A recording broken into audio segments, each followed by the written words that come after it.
আসসালামু আলাইকুম বন্ধুরা, আশা করি সবাই ভালো আছেন। আমি আলহামদুলিল্লাহ আপনাদের দয়ায় ভালো আছি। আজকে কথা বলবো টাইম ম্যানেজমেন্ট নিয়ে। টাইম ম্যানেজমেন্ট নিয়ে সংক্ষেপে একটু কথা। আমরা ছোটবেলায় প্রাইমারি স্কুলে থেকে বাংলা ব্যাকরণে রচনা পড়েছি সময়ের মূল্য, হাই স্কুলে ইংলিশ গ্রামারে পড়েছি দ্য ভ্যালু অফ টাইম, অর্থাৎ টাইম যে কত ভ্যালুয়েবল সেটা আমরা পড়াশোনা করেছি এবং ইংরেজি রচনাও লিখেছি। কিন্তু বাস্তবে কি আমরা সময়ের সঠিক মূল্য দিতে পারছি বা দিচ্ছি? কেউ হয়তো দিচ্ছি না, কেউ হয়তো চাইলেও পারছি না। দেয়ার আর লটস অফ প্রবলেমস। আজকে বেশি কিছু বলবো না, টাইম ম্যানেজমেন্টের সংজ্ঞা এবং টাইম ম্যানেজমেন্টের ভ্যালু এবং লেন্থ নিয়ে কথা বলবো।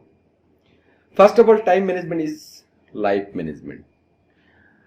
আমরা লাইফকে ম্যানেজ করতে হলে টাইমকে ম্যানেজ করতে হবে, সময়ের সদ্য ব্যবহার করতে হবে। আর টাইম ম্যানেজমেন্টের কোনো বিকল্প নেই। এবার এটা আপনি ভালো কাজে খাটান আর খারাপ কাজে খাটান, যে কোনো কাজেই খাটান না কেন, you should manage the time. এবং আমরা সেটা ম্যানেজ করে থাকি, কিন্তু কিভাবে করি, কতটা সাকসেসফুলি করি, that is the matter and that is the fact. আসেন সংজ্ঞাটা জেনে নিই। Time management is the ability to use one's time effectively or productively, especially at works. আমরা দৈনন্দিন যে কাজকর্ম করি, কাজটা যেমন আমরা ইফেক্টিভলি অ্যান্ড এফিশিয়েন্টলি করতে চাই, ঠিক তেমনি সময়টাকেও ইফেক্টিভলি, প্রোডাক্টিভলি, এফিশিয়েন্টলি কাজে লাগানো যাচ্ছে কিনা, লাগানো হচ্ছে কিনা, লাগাচ্ছি কিনা, সেটার উপর ডিপেন্ড করবে achievement of goals.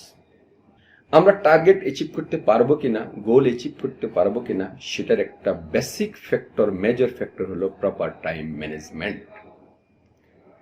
Time management is the key to efficient working. It is the best coordination of task and activities to maximize the effectiveness of an individual efforts. যেটা বললাম, টার্গেট অ্যাচিভ হবে কিনা, effectively and efficiently কাজ হবে কিনা, সেটা depend করে proper time ম্যানেজমেন্টের উপরে। তাহলে টাইম ম্যানেজমেন্টের গুরুত্ব, সংজ্ঞা, এটা আমরা আসলে সবাই বুঝি, সবাই জানি, এখানে না বোঝার কেউ নেই। কিন্তু আসলে প্রপারলি করছি কিনা সেটা হলো ফ্যাক্টর। এটার জন্য সবচেয়ে বড় প্রয়োজন উইলিংনেস। আপনার আমার মাঝে যদি উইলিংনেসটা না থাকে, তাহলে প্রপার টাইম ম্যানেজমেন্ট কখনোই সম্ভব হবে না। আমরা অনেক সময় ইচ্ছা করি, একটা মিটিং 2টার সময় ইচ্ছা করি 5-10 মিনিট বসে থাকি, যে ঠিক আছে মিটিং শুরু হলে আমাকে একজন ফোন দিবে, তারপর যাব। সবাই যদি অপেক্ষা করে যে ফোন দিলেই মিটিং শুরু হবে, তাহলে মিটিং আসলে কবে শুরু হবে? এটা একটা এক্সাম্পল বললাম। আমরা কিন্তু সঠিক সময়ে, সঠিক জায়গায়, সঠিকভাবে সময় মতো কাজ শুরু করি না, শুরুটাই ডিলে করি। যে কোনো প্রোগ্রাম, আমার ট্রেনিং সেশনের অনেক প্রোগ্রাম আছে, আমি ইনশাল্লাহ চেষ্টা করি যথাসময়ে যাওয়ার জন্য এবং যথাসময়ে ডিক্লার্ড টাইমের 10-15 মিনিট আগে যাওয়ার জন্য। কিন্তু এরপরেও দেখা যাচ্ছে যে শুরু হওয়ার 15 মিনিট 20 মিনিট পরেও পার্টিসিপেন্টরা একজন একজন করে আসতেছে। তার মানে তার মেন্টালিটি শুরু হতে হতে 10-15 মিনিট লাগবে। এখন কথা বলবো টাইমের ভ্যালু অ্যান্ড লেন্থ নিয়ে। এখানে কিছু এক্সাম্পল দেব। আসলে সময় যত মূল্যবান সেটা আমরা সবাই জানি। হাউ লং এ ইয়ার? একটি বছর কত লম্বা সময়, কত ভ্যালুয়েবল? কেউ কি বলতে পারবেন? হ্যাঁ, বলতে পারবে। কে? You understand if you fail in the examination.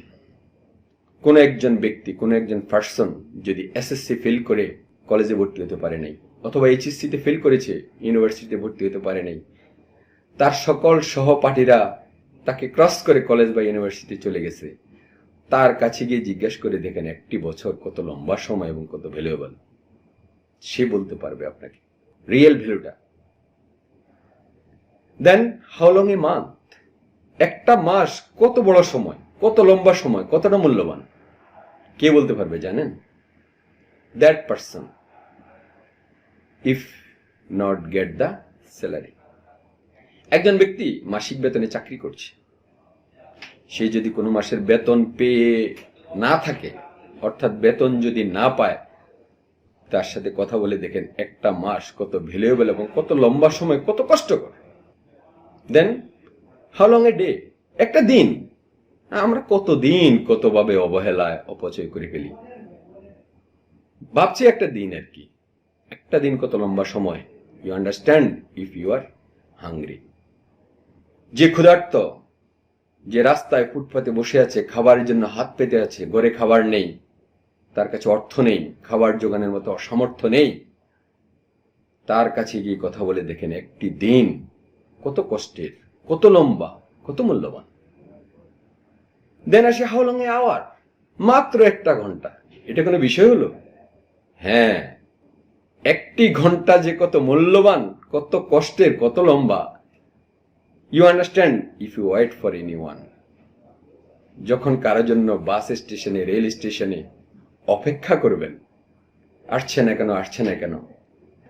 আর যদি গার্লফ্রেন্ডকে কখনো 1 ঘন্টা কোনো বিশেষ স্থানে অপেক্ষা করান, তাহলে হয়তো রান আউট হয়ে যাওয়ার সম্ভাবনা আছে।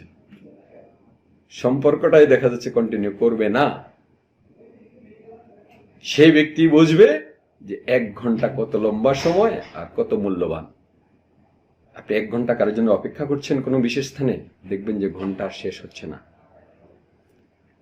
দেন আসি হাউ লং এ মিনিট, মাত্র একটা মিনিট। এটার ভ্যালু সে রিয়েলাইজ করতে পারবে if you miss the train. আমার জীবনে এরকম হয়েছে। রেল স্টেশনে সে রিক্সা থেকে নেমে ভাড়া দিচ্ছি, ততক্ষণে ট্রেন হর্ন দিয়ে ছেড়ে দিয়েছে। প্ল্যাটফর্মে দৌড়ে গিয়ে আর উঠতে পারিনি, ট্রেনের দরজা বন্ধ ছিল। That was intercity train at the time of my varsity life. পরবর্তীতে একটা সময় ট্রেন মিস করে 4টার সময়, তাও লোকাল ট্রেন, যেখানে বিকাল 5টায় লাকসাম থেকে চট্টগ্রাম পৌঁছার কথা, সেখানে পৌঁছেছি রাত 10টায়। হঠাৎ যখন অল্প সময়ের জন্য আপনি ট্রেন মিস করবেন, অথবা ইম্পর্টেন্ট এই ধরনের যানবাহন মিস করবেন, রিপোর্টিং মিস করবেন, তখন বুঝবেন যে আসলে একটা মিনিট কত মূল্যবান। দেন আসি সেকেন্ড। একটা সেকেন্ড, এটা কোনো ব্যাপার হলো? বাট সেকেন্ডের ভ্যালু সেই বুঝবে, বা আপনি বুঝবেন if you say from accident. অনেক সময় দেখেন মাত্র একটা সেকেন্ডের জন্য কেউ দুর্ঘটনায় পতিত হয়, অথবা কেউ দুর্ঘটনা থেকে বেঁচে যায়। আমরা যারা গাড়ি ড্রাইভ করি অথবা গাড়িতে চড়ি, হঠাৎ দেখি একটুর জন্য ধাক্কা লেগে গিয়েছে, আর ধাক্কা লেগেছে তো দুর্ঘটনা ঘটে গিয়েছে, অথবা একটুর জন্য বেঁচে গিয়েছি, আল্লাহ বাঁচিয়ে দিয়েছে। আমরা বলি যে অল্পের জন্য বেঁচে গিয়েছি, আসলে আল্লাহ বাঁচিয়ে দিয়েছে। আর যে ব্যক্তি অল্প একটু ভুলের জন্য, একটা প্রাইভেট কার যখন ট্রাকের সাথে ধাক্কা খেয়ে গেল, তখন এই একটু সেকেন্ডের মূল্য যে কি, সেই ব্যক্তি বুঝবে। তাহলে আশা করি ভ্যালু অফ টাইম একটা এক্সাম্পল দিয়ে বোঝানোর চেষ্টা করেছি, নিশ্চয় বুঝতে পেরেছেন। আপনারা আরো ভালো জানেন। আমরা কিন্তু সবসময় সময়ের পিছনে দৌড়াচ্ছি, নাকি সময় আমাদের পিছনে দৌড়াচ্ছে? আজকে এটা করব, কালকে এটা করব, এভাবে প্ল্যান করে করে সময়ের পিছনে কিন্তু আমরা দৌড়িয়ে যাচ্ছি। কিন্তু যদি ইফেক্টিভলি টাইম ম্যানেজমেন্ট করতে না পারি, তাহলে কাঙ্ক্ষিত ফলাফল পাওয়ার সম্ভাবনা নেই। একটি কথা মনে রাখবেন, life is one time offer, use it well. জীবন একটাই, মরে গেলেন তো শেষ।